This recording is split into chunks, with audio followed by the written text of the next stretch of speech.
आपण ज्या व्यक्तीला कॉल केला आहे ती आता दुसऱ्या कॉलवर व्यस्त आहे. हॅलो, कुणाला बोलत होती ग? काय रे तुझी कटकट?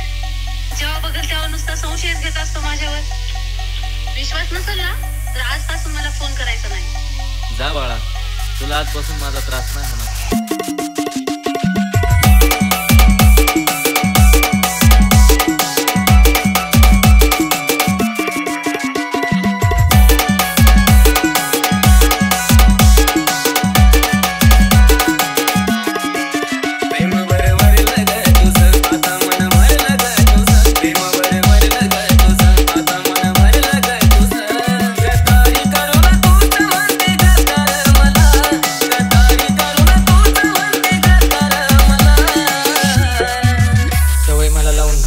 दुसऱ्याच्या आयुष्यात जगत होती. लांबच आहे आता मी तिच्यापासून, जी दुसऱ्याची असून सुद्धा माझ्या हृदयासोबत खेळत होती. बालाजी जाहिरे, बालाजी.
जिल्हा